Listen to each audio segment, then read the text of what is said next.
So I've been catching up on some 2024 movies that I hadn't seen yet. Correct. So I watched just the two movies, most recent movies I watched before Breakdown, rewatching Breakdown, were Challengers, the Luca Guadagnino film, and Baby Girl with Nicole Kidman. You are a real weird pervert, aren't Well, you? this was an unintentional double feature of like hyper-sexualized movies.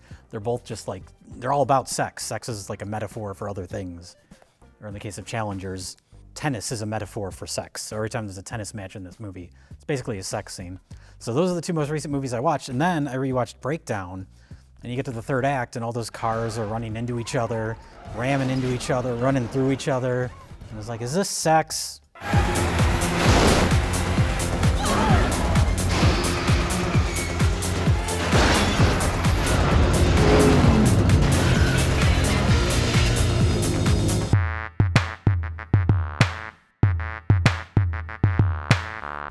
Welcome to our review of Breakdown. A revisit. Revisit. For me, it's a revisit from 6 months ago since I watched it for the first Yeah, time that's recently. weird. I never saw it. There's a movie, I don't know why. It was, we were talking recently about the idea of forgotten 90s movies. Yes. 'Cause I there's always a think lot of them. Mercury Rising. It's because I worked in a movie theater during like the heyday. And 1997, like so many movies. And Breakdown is among them, but I would just go and watch a movie after my shift or some random night of the week, free movie, go in and I watched Breakdown. And I think I was like the only person in the theater. It was like a nighttime, 10 o'clock show, 2 people in there, whatever. And I'm like, this was really good. And I haven't seen it since 1997. Russell. You better pray she's alive. Breakdown. Well, 1997, your options on the weekend were to get drunk, go on America Online, or go see a movie. Yeah. Sit in a chat room on America Online, surf the web, you've got mail, or go to a movie, or get wasted. Yeah. Those are your 3 options, or both. Those are your 3 options. So every weekend, movie theaters packed. It's a totally different landscape now, as we've discussed many times. But Now you just have the big tentpole movies. You don't have the in-between movies. yeah, you do. But 58 people see them. But there's movies like that. Like now movies are, if they're smaller, they're more niche. Like you said, like a film festival type thing, Challengers, movies like that. But these are like, movie like Breakdown, big studio, wide release movie. It was actually an independent film. Oh, it got picked up by a studio. Yeah. Oh, It was a I did fairly- notice it was Dino De Laurentiis. Yeah. Yeah, fairly low budget movie. The director, Jonathan Mostow. Jonathan Mostow. I think this was his first like kind of bigger movie. He did some kind of like, I don't know, army movie before that, and then Dino De Laurentiis like helped him with some money for post-production or to finish the movie, and then he's like, oh, let's do this. Jonathan Mostow, He did Terminator 3? Terminator 3, and that was like the last. He has a couple other directing credits after that, but that was and that was a decent hit.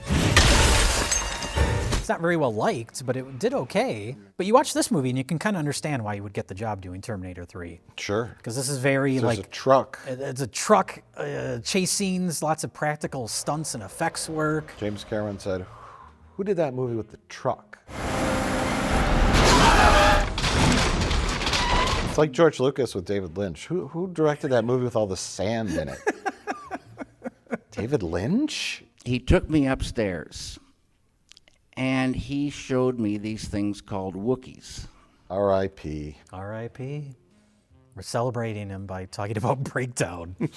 Yes. A film David Lynch would have loved because of its very clear, structured narrative. This is kind of a perfect little thriller. It's like 90 minutes. It has what I was impressed when I first watched it 6 months ago for the first time was the escalation, the pacing of it. It's very well paced. And it builds, like I was talking about the end car chase scene. It's pretty big, but it builds up to that. It's earned. It's earned. As you like to say, it's earned. It Yes. is. I remember the standout parts for this, because it has been nearly 30 years, and the standout parts was like, okay, yeah, that truck driver guy, kind of like being creepy and denying taking his wife away, the breakdown of the car, and then I remember Kurt Russell climbing under a truck, Indiana Jones, Raiders of the Lost Ark style, and I'm like, I remember that really being good, but I forgot about the barn and the house and the whole, like, I forgot Jack Lipworthy is in the film, everyone's favorite Did you actor. intentionally call him the wrong name? I'd made that joke in a past video. Oh, because he has big lips? Yes, but his name is Noseworthy, Noseworthy. and he has a tiny nose. So it's the man is a living contradiction. Well, they think I'm a dummy, but I ain't. But I mentioned like the lasting power of this movie, right? This is kind of like a one and done, because it's not nonstop action. To compare it to like something like Terminator 2. Okay, yeah, Terminator 2. We know the plot.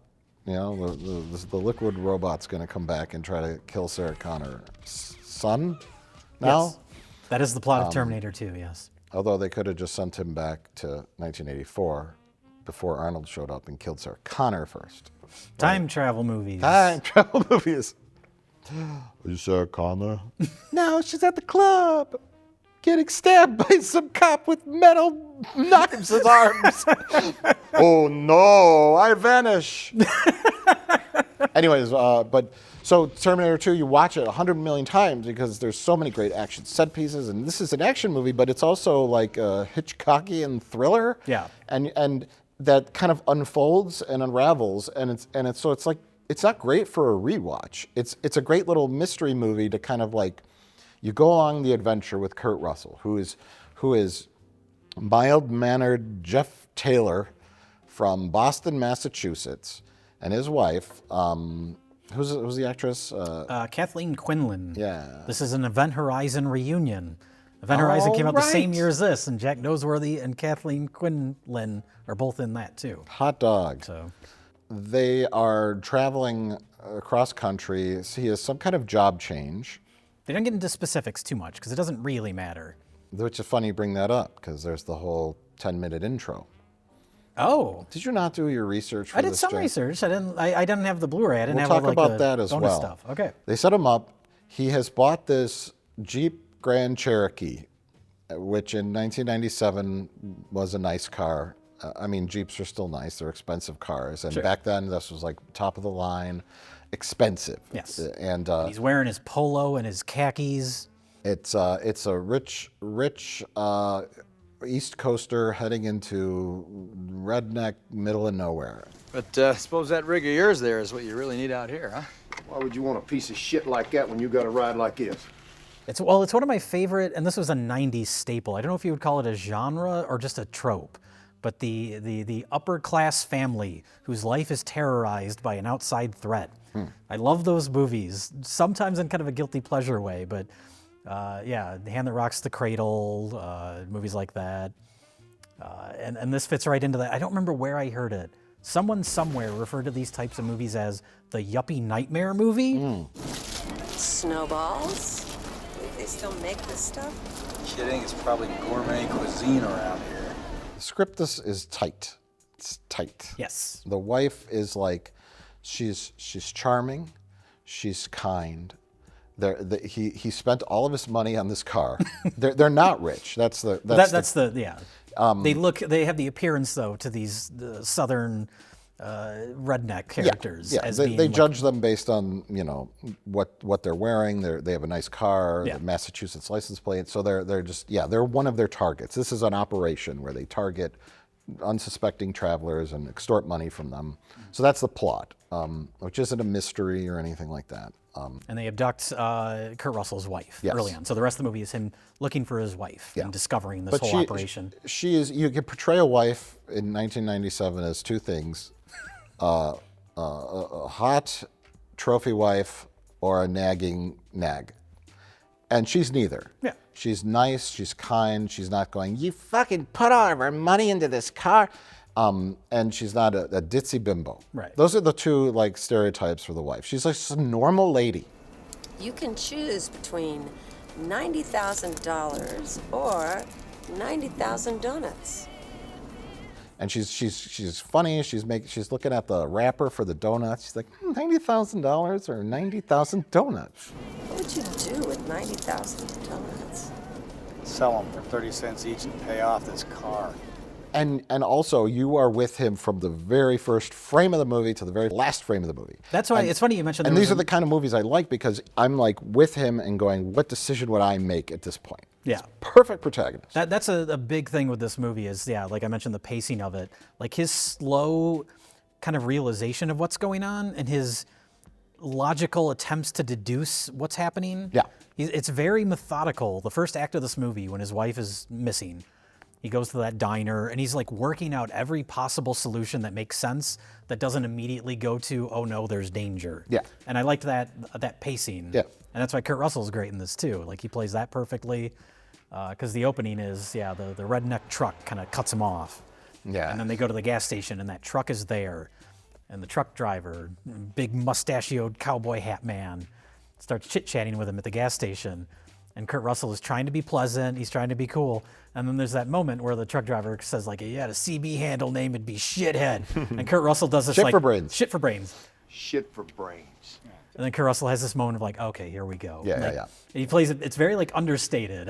He's great in this. He's not looking for trouble, and he's not being flashy either. Yeah. He's not like a stereotypical yuppie. Like he doesn't deserve this. He's not like, hey honey, go here's 100. See if the little cat, they make a couple little jokes in the car about like when she's playing with the donuts. He's like, oh, that must be fine cuisine around here. But they do it in the privacy of their own car, and they're not obnoxious about their wealth or anything like that. Or And that also perceived establishes so much relies on these donuts, so much in the plot.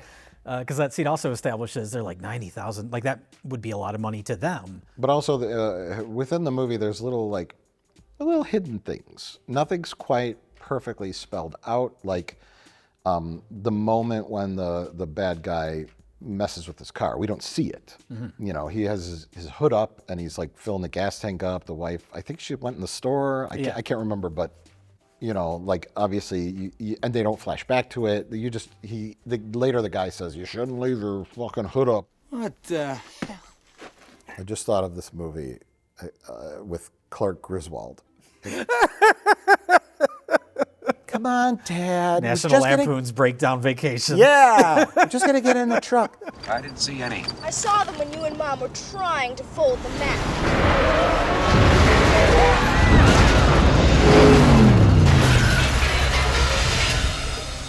Better check under the hood. Whoa, an airbag! After they kidnap his wife, eventually they get to Kurt Russell, and they're like, he goes in the bank, and he's trying to tell the bank teller, or the bank manager, he's like, listen to me. He's all sweaty and bleeding. And then some guy that he perceives to be part of the gang, he probably even isn't. That guy looks like a redneck. He looks poor. Could be He's one probably of in on it. He's probably in on it, yeah. He gets like $5,000, right? Mm-hmm. And he wants more. He wants like advances on his credit cards. He really doesn't have any money. And the bank manager's like, I can just do the $5,000. He's like, all right. Kurt Russell goes in the bathroom. He's like looking for like a weapon or something, and he takes the handle from a plunger, just put it up his sleeve. It's like, oh fuck, I have nothing. Yeah. And then he grabs the little wraps that indicate how much money is in a wrap, puts it in his pocket. Cut to, he leaves the bank, and he's got like a canvas bag from the bank for $5,000. This is kind of a little bit of a clunky setup because then it's revealed that it's all singles. Like he asks for it, and can I get that $5,000 and nothing but singles and maybe couple like hundreds to put a on the handful of outside, $100 bills, yeah. And so they don't show you that either. So there's little mysteries set up that are revealed later, as a good script would do. It doesn't spell everything out for you. There was one moment that I thought was going to be a setup, and it turned out not to be. Hey, I got something for you. Look at that. Cool. Which is we get to the third act, which is the main bad guy, character actor man, J.T. Walsh. Yes. Who died a year after this movie came out. He died a year after this movie came out. He died very young. I looked up him, and there's the two main villains in this movie are prominent character actors. Both have names that are letters. J.T. Walsh and M.C. Gainey. And I looked them up. I was like, both of those men had to have been on some sort of Star Trek at some point. Neither of them were ever on Star Trek. I was surprised by that. Yeah. But J.T. Walsh gets to his house, and Kurt Russell is on the top of the truck, and he's kind of watching. And J.T. Walsh hands he's like, here, I got you something, son. And he gives his son a Swiss Army knife. I was like, oh, that's probably going to come into play at some point. And it's never brought up again. I thought that was like because they show him like giving it to his son. I thought that maybe Kurt Russell was going to use it in some way. But Something got cut? maybe, something, but it felt like a setup. No pun intended. No, the setup with the son is great. I guess you could say that's like, oh, he has a weapon, but then he turns out to have a much more powerful weapon than a Swiss Army maybe knife. that was the point. fake out. Yeah. Freeze, mister. Expertly directed shot, right? Kurt Russell comes into the house, and they pan by. He knows the kid is there. He knows there's a kid and a wife, well, because he sees them, and then they pan by a gun rack with guns on it, and then there's a little like sitting room or something, and you see the kid. You see video games being played, and it's like a shoot 'em up. It's Doom. Oh, is it the Doom? original Doom? And I'm like, Kurt Russell doesn't even look in the room. He's like, that's the kid. Yeah. The kid is not a threat. If that was today, he would be like, oh, that's his 35-year-old son who still lives at home. Yeah. But in 1997, that's a kid. And then it pans over. And so you got guns available. The kid is playing a shooting game. And he disregards him, as a non-threat. Yeah. Moves into the kitchen. So it's like, and all that comes into play. The kid is holding the gun, but he doesn't have the courage to pull the trigger. Do what I tell you to do. Squeeze that trigger now. Come on. Put it down, Deke. Do it! But it's nice to have a character who, like we said, you're following him and his sort of logic of trying to put this whole thing together. And as he goes along, he gets more desperate and more primal. But he never makes any decisions, and movies like this hinge on this. He never makes any decisions where you're like, oh, that's stupid, or that's being done solely to get to a certain plot point. Correct. Everything he does kind of makes sense for the most part. The only thing, and it's a kind of something you have to get past since it's the setup for the whole movie, is the idea of the wife even going with the truck driver at all. Like, they don't know this guy. I guess they figure he's a truck driver, he's a professional. You kind of have to get past that. That's the only thing where I'm like, you know what, I wouldn't just go with a complete stranger like that. Well, it's a interesting, that's the dilemma right off the bat is if he goes, he leaves his wife alone in the car. If both of them go, which probably was the best would have been the best decision. If they both went, yeah. They both went. They leave all their stuff and all their suitcases and stuff on the roof of the car. I would say your wife's safety trumps your stuff. Yes. So. But it's kind of her decision to go. And he's sort of he's like, okay, yeah, go ahead. He's very like laid back about it. Yeah, his manhood was challenged by the truck driver because he's like, oh, you're running this thing really hot, like because he was flooring it. Remember, he was going really fast. Yeah. He's like, oh, it's just overheated. These brand new cars overheat. Don't you know that? Aren't you a man? Yeah. And he's like, oh yeah, honey, it's just overheated. And he wanted to prove that he was right. Right. He knows about cars too. Yeah. He knows that's all that's wrong with it. But it's interesting, like I watched the movie and then I ripped it and to look at some of the extras. And then I was like, you know what, I'm gonna go back and look because it's a fun little test of the first time J.T. Walsh comes with the truck. And then the second time the cop comes because you're kind of like, it's like a memory test. Officer, I don't know. I'm driving along. This fellow runs me off the road, starts hollering about his wife. I swear I've never seen him before in my life. I was like, is it the same truck? Is it the same guy even? What? I was like, because my memory was starting to go because you're focused on like Kurt Russell, you're in his shoes. You're focused on like the whole situation. Like, should I send the wife and blah, blah, blah. Yeah. And so he's there. It's the same truck. That is the same exact license plate, same markings. But he is wearing glasses. That's the big difference. But he has a slightly different hat on. Okay. The first time it's just an American flag, and the second time it's USA with the American flag in it. It's like it's the same type of like patriotic hat, but it's slightly different. Okay. And he has glasses on. And that's another scene where Kurt Russell plays it great. where he's like questioning him. He's like, I saw you 30 minutes ago. You took off with my wife. Look, I don't know how to tell you this, but I've never seen you before in my life. What are you doing? Like he can't even wrap his head around like why this would be happening. Like, I was thinking about if Quentin Tarantino made this movie. Oh. Because it was the 97. I think it was like, what came out then? I don't know. It was 97 Jackie Brown? I think so. Yeah. Anyways, but I was like, he comes into that room, the kitchen. They're all sitting having breakfast in the farmhouse at the end, and I just pictured like headshots, like explosions of gore. I'm like, I just smoke everyone in that room except the wife. Yeah. And then tell the wife to get his keys. Just smoke everyone in that room. Bam! But, you know, he's not a monster. Right. Yeah, no, this whole thing, everything feels so grounded, which is why when you get to the, I don't know, would you call the action at the end over the top?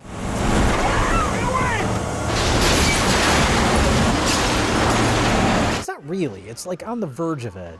It gets a little silly when like the truck is dangling off it gets very movie. But I feel like by that point, you're with it. Yeah. It's justified. And I like little moments that feel unmovie-like, where, you know, we find out J.T. Walsh has this like cellar under his barn, and that's where he stores victims and stuff. And that's where Kathleen Quinlan is. And so when Kurt Russell has the upper hand and he's making them go down there, J.T. Walsh turns around and he's about to give like a villain monologue. You better remember this, fella. Because no matter where you go, how far... And Kurt Russell just kicks him in the face. Yeah. He doesn't even get to do it. You know, wherever you... Nope, we're done with this. Yeah, I'm sick of you.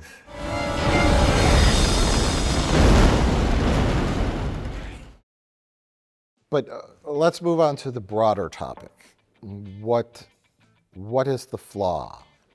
What is the crucial flaw here? I was going to say that as far as the movie itself, there isn't really any. But if you're talking about the larger scale of like what makes a movie memorable or stick in pop culture, here's the double-edged sword. When he kicks J.T. Walsh off the dangling truck at the end, there's that moment.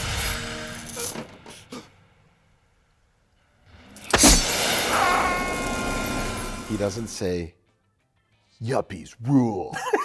You know, he doesn't have a line. Yeah. It's that line moment. And all these kind of movies all end with the hero and the villain, so that line isn't there. Yeah. Or he doesn't go batshit in the middle, like a Quentin Tarantino film. There's no like weird expletive rants. There's no gunshots. He doesn't, what's that one movie where the guy says like, I'm here to kick ass and chew bubble gum. Oh, yeah, I'm all out of bubble gum. There's no little like moments like that make it like culty. I have come here to chew bubblegum and kick ass. And I'm all out of bubblegum. It's all so straight. And that goes with, and I was marveling at the production. As simple, beautiful 35 millimeter film, real driving. yes. Real cars. Those stunts at the end, yeah, the cars flipping over, and there's a couple miniature shots I noticed that are pretty the truck sequence obvious. was miniatures, but aside from that, yeah, it all feels very grounded and real. Yeah, you could tell this guy, Jonathan Mostow, is like he's just a solid director for hire kind of guy. He's not like a visionary. These are the shots in the film. The only time he ever gets like creative is when Kurt Russell, he is like duct taped up the bad guy, and he's like, it's an effective shooting, and he's got his neck duct taped around the headrest thing. Yeah. But he also has like a neck injury from the knife, so he's in pain, and Kurt Russell keeps slamming on the brakes. And then he's like, the camera's like pushing in or snapping in or something. And that's like, okay, this shot calls for that. It calls for a dramatic camera movement. yeah, because it's a herky-jerky movement of the vehicle. And so you do these herky-jerky quick cuts. Yeah. But nothing else is like crazy low-angle shots that are Dutch angle and the cameras, Not needed for this. Efficient, proficient, competent, from beginning to end. We see everything. And I was waiting for a button on the end. It's it's imperfect in its perfection, because I'm just imagining as an audience member, like, the ending is there. He's sitting with his wife on the bridge. The truck has crushed, killed him again, which was awesome. I want to say I read that was Kurt Russell was originally going to do it, and then he suggested to have the wife do it. Makes so much sense. That's great. She's And the director went. Tied He's up. like, it's not in the script. Hey, have the wife do it. She didn't do anything the whole movie, and this is her moment, you know. The guy fucking tied her up, put her in a body bag under the truck. She's gonna suffocate. Put her in a freezer. Yeah. And she didn't say, like, you know, female yuppies rule. You know, nothing like that. Nothing stupid. But in some cases, stupid is good because stupid is memorable. And so the camera's like craning up, booming up, and they're on the bridge, and then it just kind of gently fades to credits. Yeah, which I was okay with. You mentioned there was an opening. Yes. Is that pre-driving? Yes. Okay. So the opening is Jonathan Masso, the director, was very much against this. Producers bought in another writer, and that writer said, well, you can't just start a movie with two people driving the desert. You need to understand who their characters are. So this other writer wrote like 10 pages of stuff. So the backstory was, he's like, I don't, we'll shoot it last. If there's money left, we'll shoot it. He was very much against it. They did a screening. Everyone loved the movie with the opening because they ended up shooting it. And the opening is Kurt Russell's job was, he was like a war cameraman. And he was in like Bosnia, in like a war zone. And he's like filming with the camera. He's like, ah, and people are getting shot and there's explosions. And he's like, I'm done being a war cameraman. I want to change jobs to something else. Watching the movie in its current state, that is not anything I would picture his character doing. No. He just seems like every man. Right. Whoever this writer was like, okay, he's not an ex-Green Beret, because then he would solve this problem pretty quickly. Right. But he's not like a wimpy, you know, accountant. He has some war experience, so he's not like, you know, weak-stomached enough to handle this, but not so much to where he couldn't easily solve this problem. Oh, God. They shot it, and then like everyone was basically like, well, the movie works without it. And Jonathan Moss was like, see, I told you.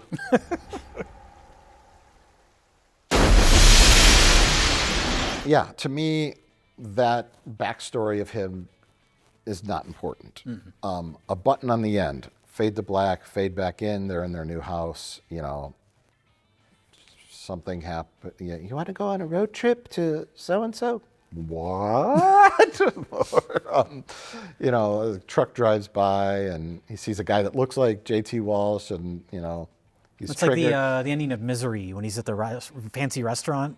Yes. And the waitress comes up and for a second he sees Kathy Bates, but then it's not her. Like that kind of button ending is what you're talking about? Yes, a little button so that the audience goes, ah, well, that was great, instead of, oh, it's over. What do you want to do now? They should have just hard cut the credits right when that truck landed on JT Yeah. Walsh. Just cut to credits. Yes.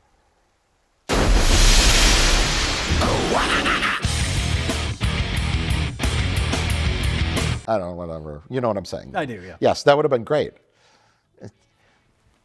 Yuppie chicks rule, bitch. Truck hits him. He explodes. Just like blood everywhere. And then Kurt Russell and her, they just kind of look down at him, and he just lights a cigarette. No, he turns to her and he says, next time, you're driving. Yeah, that's it. Well, I only took one note, and I will read it to you now. I got this from IMDb.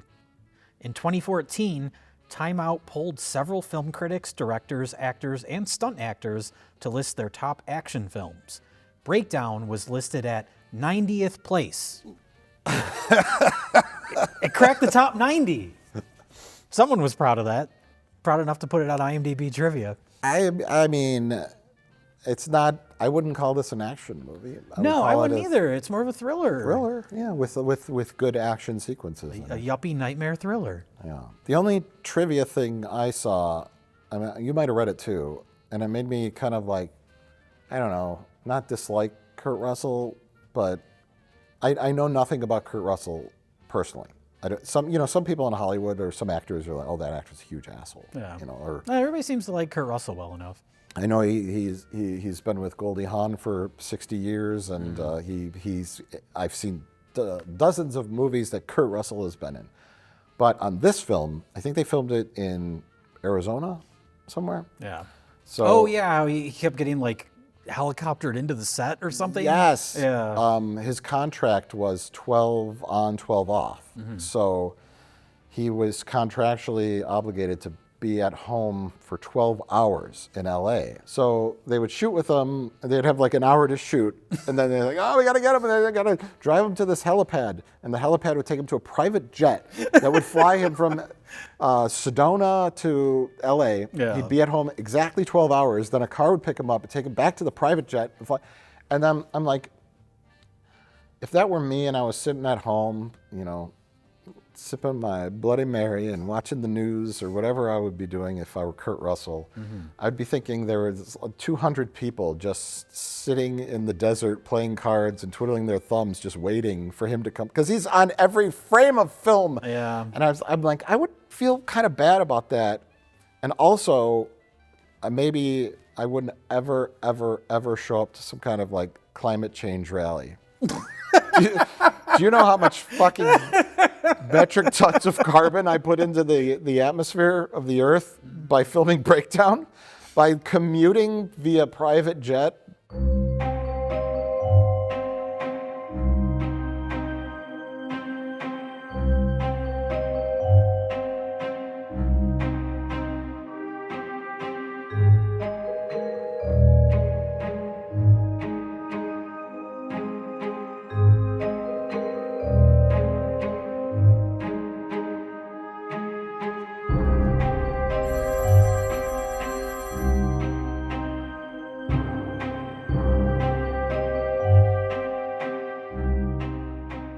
Just rationally, I would kind of feel bad about that. And also the movie would probably get made quicker if you were there longer. Yeah. I don't know. Not judging you, Kurt Russell. Yeah, there's very little they could shoot without him. He's in like every shot. I know. He's in the That's what I whole mean. thing. It's like, that's me. That's just me. That's just my little take on this. I just, I want to do the movie, but I don't want to be there all day. And also, I want to be paid $100 million. I want to be paid 90,000 donuts. And I want every donut individually flown out on a private jet, dropped on my house. Yeah. Every donut, 90 million donuts. 90 million private jet flights to drop off 90 million donuts. You got it, Mr. Russell. What would you do with 90,000 donuts? All around A+. Yeah. I thoroughly enjoyed the rewatch of this. I was hooting and hollering during the last act of the movie. But the last point of discussion with Breakdown, to broaden it even more, is forgotten 90s movies. Yes. Which is a little mixture of review. This is a perfect mixture of review and revisit, because I revisited this movie after 30 years, and I loved it still, and I loved it back then.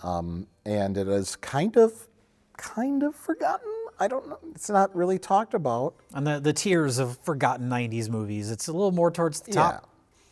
Because I looked at 1997, and I wrote the list on my note, but that you threw away. The dozen plus top box office movies. Obviously Titanic. It's like Liar Liar, and all the Breakdown's not on there. It's, Sure. It's not towards the bottom, but so it's a great film.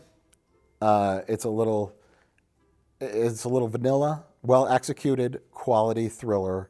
But it doesn't have that spark that makes it memorable. And there's so many movies like that from the 90s where you're like, oh, yeah. That movie. We always make a joke about Mercury Rising with Bruce Willis. Yeah. This evening, this entire situation will be contained. What's going on? We're talking about people who have the ear of the president. This is way over our heads, Art. You're telling me a 9-year-old kid cracked the government super code? Or it's like, I remember that movie. I think I saw it. There's a kid in it. Yeah. And Bruce Willis has a gun? Well, that's what sparked this whole larger discussion of forgotten 90s movies, as you mentioned Mercury Rising. Yeah. And then I said, oh, I don't think I saw that, but I know Sarah Jessica Parker's in it. And then I looked it up. I was like, oh, no, that's a different forgotten 90s Bruce Willis movie. Sarah Jessica Parker was in Striking Distance. I was like, are those the same movie? Did they just re-release it with a different title? They both have like cool names. Mercury Rising. Yeah. Lightning. Striking Distance? Lightning? Striking? What? Striking Distance. Striking, yeah. So all those, the two-word titles. Right. Terminal Velocity. That's another one. Yes. Have you stopped this thing? Terminal Velocity, rated PG-13. But we were like, well, what was it about this era? And you had said the bigger topic was a transitionary period from the 80s action stars, kind of like, outgrowing that role and still trying to do those kinds of movies. Yeah. Your Kurt Russells, your Bruce Willises, Jean-Claude Van Damme in Double Team with Dennis Rodman. It's just like... Everything Arnold did in the 90s, pretty much. Who else? Stallone? Stallone, yeah. He had a lot of stumbles in the 90s. Demolition Man aside. Demolition Man is a well-liked. Aside, yeah. There's occasional hits. So you get your big flops, though, your Last Action Heroes, and movies like that. And where did they go? What? And then, it was like...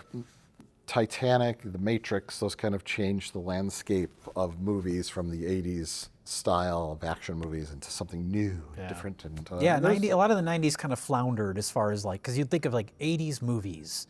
You can think of specific movies, but also just the general vibe of the 80s movies. Then you go into the late 90s, into the early 2000s. It's funny because I was talking about the 90s yuppie movies, and then the late 90s into the 2000s, that's when you have all those movies that are more about trying to escape the yuppie lifestyle. Counterculture. Yeah. So it's trying to escape the 90s. So the 90s don't really have their own identity. There's just a hodgepodge of different things. Right. There's the big independent movies. That was the boom of independent movies. But as far as studio releases, your movies like Breakdown or Mercury Rising, just kind of they came and went. They didn't leave much of an impact. Right. Well, and it was the movie theaters got bigger, more multiplexes got huge, and so much product. Yes. 12 movies every weekend, and no streaming, nothing like that. So the money was to be made at the movie theater. And in the casualty of that is Mercury Rising, and so potentially our new series of forgotten 90s films, expanding review and revisit. It's like a subsection of a subsection. We have review, revisit, forgotten 90s movies. Yeah, it's like a Russian nesting doll of films. Correct. Yes. So this may be something we revisit in the future. Revisit. We don't know. Talking about more forgotten 90s movies. Feel free to leave yours below. Leave it in the comment section below. And we are aware, of course, when we say forgotten, it's not completely forgotten. We are. It could be a movie that we refer to as a forgotten. Your favorite movie of all time might be Meet Wally Sparks with Rodney Dangerfield. I don't know. Right. I don't know you. I don't want this guy.